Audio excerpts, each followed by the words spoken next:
Hello दोस्तों, आप सभी लोगों का हमारे यूट्यूब चैनल में स्वागत है। तो चलिए शुरू करते हैं हम आज के एनटीपीसी के जो भी एग्ज़ाम हुए हैं, उनके हम जो एनालिसिस शुरू करते हैं कि कौन-कौन से क्वेश्चन जो है पूछे गए थे। तो आज का प्रश्न जो है हमारा पूछा गया था कि जीडीपी 2014 2024-25 में कितने परसेंट बढ़ा था? जीडीपी से जो है आपका प्रश्न पूछा गया था कि जीडीपी जो है 2024-25 में कितने परसेंट बढ़ा है। तो यह आपका बढ़ा है, भारत की जीडीपी 6.5% जो है बढ़ी है पिछले साल की तुलना में। हालांकि चौथी तिमाही में जीडीपी की वृद्धि 7.4% तक बढ़ी थी, जो कि साल की जो है सबसे तेज तिमाही वृद्धि रही है। तो इस प्रश्न का जो आंसर हो जाएगा कितने परसेंट बढ़ी है, तो 6.5% बढ़ी है जीडीपी।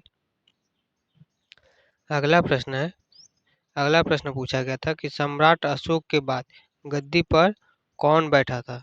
सम्राट अशोक के बाद जो है गद्दी पर कौन बैठा था? तो सम्राट अशोक के बाद जो है गद्दी पर बैठे थे आपके दशरथ मौर्य गद्दी पर जो है बैठे थे।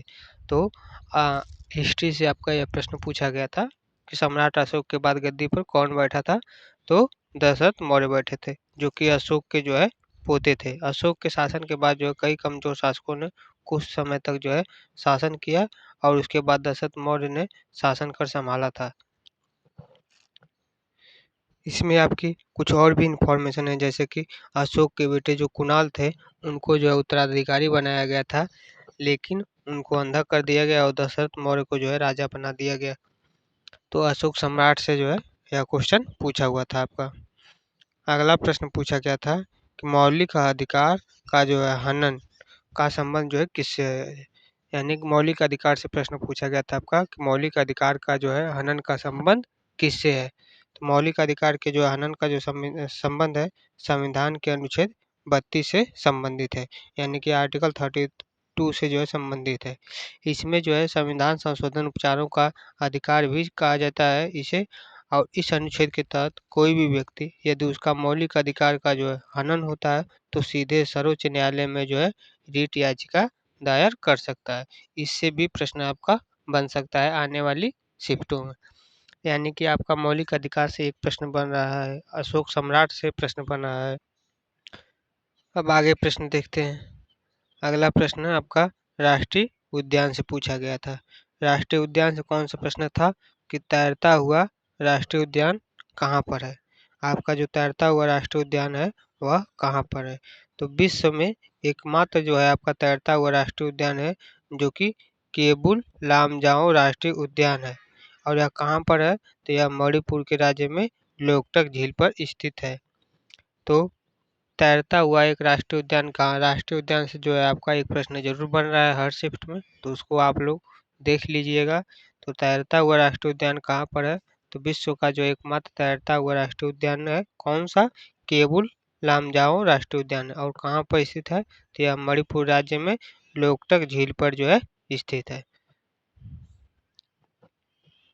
अगला प्रश्न आपका क्या पूछा गया था? तो पूछा गया था ग्राम पंचायत की जो है कितनी सीट है? तो ग्राम पंचायत की जो है आपकी कितनी सीट है? ग्राम पंचायत में जो है सीटों की संख्या जो होती है वह जनसंख्या पर निर्भर करती है। 1000 की जनसंख्या पर 1000 की जो है आबादी वाले ग्राम पंचायत में जो है 9 सदस्य होते हैं, और 2000 तक की आबादी वाले गांव में जो है 11 सदस्य होते हैं, जबकि 3000 तक की आबादी वाले गांव में जो है 13 सदस्य होते हैं। तो ग्राम पंचायत में जो है सीटों की संख्या क्या होती है? तो इससे उसमें दिया गया होगा कि कितने जो है गांव में सदस्य, कितने गांव में जो है आबादी है, तो उस हिसाब से आपका जो है गांव में जो है सदस्यों की संख्या है, यानी कि सीटों की संख्या पता चलेगी। इससे और भी कुछ संबंधित पॉइंट है, जैसे कि अगर 3000 से ज़्यादा अगर हो गए तो उस समय 15 सदस्य होंगे। इसके अलावा 50% सीटें जो है महिलाओं के लिए जो है क्या होती है? तो वह आरक्षित होती है। और जनसंख्या के अनुपात में अनुसूचित जाति और अनुसूचित जनजाति के लिए भी सीटें आरक्षित होती हैं। इस बात को आप लोग ध्यान दीजिएगा। अगला प्रश्न आपका पूछा हुआ था कि जोता हुआ खेत कहाँ पर मिला है? जोता हुआ खेत जो है आपको कहाँ पर मिला है? तो यह आपका सिंधु घाटी से जो है सभ्यता से जो प्रश्न पूछा गया है कि जूते हुए खेत, यानी कि जोता हुआ खेत जो है आपका कालीबंगा यानी राजस्थान में सिंधु घाटी सभ्यता के दौरान मिले हैं। जोता हुआ खेत कहाँ मिला है? तो कालीबंगा यानी कि कालीबंगा, इस समय जो उसका नाम राजस्थान है, तो कालीबंगा राजस्थान में सिंधु घाटी की सभ्यता के दौरान जो है मिले हुए थे। इससे आपके और भी पॉइंट बन सकते हैं कि कालीबंगा में पाए जाने वाले जोते हुए खेत के निशान जो है सिंधु घाटी सभ्यता के लोगों के जो है कृषि प्रथाओं को जो है दर्शाते हैं। कालीबंगा में दुनिया के सबसे पुराने ज्ञात जोते हुए खेत के रूप में माना जाता है। यानी कि आपका सिंधु घाटी सभ्यता और भी जो सभ्यताएं हैं उससे जो प्रश्न बन रहे हैं, तो इसको आप लोग देखकर जरूर जाइएगा। अगला प्रश्न है, प्रश्न पूछा गया था कि 1663 में कोच्चि की राजा ने पुर्तगाल को हराकर किसे दर्जा दिया था? 1663 में कोच्चि की जो राजा ने पुर्तगालों को हराकर किसे जो है दर्जा दिया था? तो इस प्रश्न का जो सही आंसर होगा, 1663 में जो है कोच्चि के राजा ने पुर्तगालियों को हराकर डचों को जो है दर्जा दे दिया था। किसको दर्जा दिया था? तो पुर्तगालियों को हराकर डचों को जो है दर्जा दिया था। डच ने जो है कोच्चि पर कब्जा कर लिया और पुर्तगालियों को बाहर कर दिया। तो यह आपको जो पुर्तगाली आए थे उससे आपके प्रश्न बने हुए थे। अगला प्रश्न आपका पूछा गया था, पर्यावरण पुरस्कार 2024 जो है किसे मिला है? आपका जो पर्यावरण पुरस्कार 2024 है वो किसको मिला हुआ है? तो इसका सही आंसर हो जाएगा कि पर्यावरण पुरस्कार 2024 के विजेताओं को उनके पर्यावरण संरक्षण के उत्कृष्ट कार्यों और नेतृत्व के लिए जो है सम्मानित किया गया है। गोल्डमैन पर्यावरण पुरस्कार, यूएनईपी के जो है चैंपियन ऑफ द अर्थ पुरस्कार और ग्रीन वर्ल्ड पर्यावरण पुरस्कार जैसे पुरस्कारों ने विभिन्न व्यक्तियों को जो संगठनों को जो है मान्यता देती है। अगला प्रश्न आपका पूछा गया था, रामपुरी डांस कहाँ का है? जो रामपुरी डांस है यह कहाँ का है? तो यह भारत के उत्तर प्रदेश राज्य में विशेष रूप से जो है रामपुर जिले में एक लोक नृत्य है। तो रामपुरी डांस कहाँ का है? तो उत्तर प्रदेश के जो है रामपुर में जो है रामपुर जिले में जो है यह डांस किया जाता है। यह नृत्य जो है ग्रामीण क्षेत्रों में लोकप्रिय और इसे स्थानीय त्योहारों और समारोहों के दौरान जो है किया जाता है। रामपुर नृत्य एक सामाजिक नृत्य है जिसे आमतौर पर एक समूह में किया जाता है। तो डांस से जो है आपकी एक प्रश्न बन रहा है, तो इसको आप लोग जरूर देख कर जाइएगा डांस वाले सेक्शन को।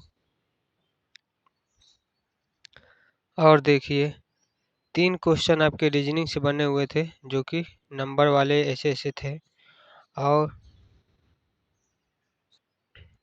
और भी आपके मैथ से जो प्रश्न पूछे गए थे, सबसे बड़ी संख्या और सबसे छोटी संख्या में ऐड उड करना था, ऐसे ही कुछ प्रश्न पूछे गए थे, बच्चे बता रहे थे। और आपके सिंप्लीफिकेशन से भी आपके प्रश्न पूछे गए थे। सिंप्लीफिकेशन से जो है आपके 3 प्रश्न थे, तो सिंप्लीफिकेशन आप लोग जरूर तैयार करके जाइए। और क्या पूछा गया था? और आपको पूछा गया था कौन सी संख्या बड़ी है छोटी है, इस टाइप से जो है आपके प्रश्न पूछे गए थे। तो जिन लोगों का पेपर जो है आने वाली शिफ्टों में है वो लोग ज़रूर से अपना रिवीजन करके जाएं और अच्छे से पढ़ के जाएं, ताकि उन लोगों का जो है कोई भी प्रॉब्लम ना हो। तो आज के लिए जो है हम इतना ही करते हैं। अगर आप लोगों को जो है क्लास अच्छी लगी हो, क्लास को जो है लाइक करिए और हमारे चैनल को सब्सक्राइब करिए, ताकि आप लोगों को जो है इस यूट्यूब चैनल पर जितने भी एनालिसिस होंगे उसके जो है आप लोगों को एनालिसिस मिलते रहेंगे।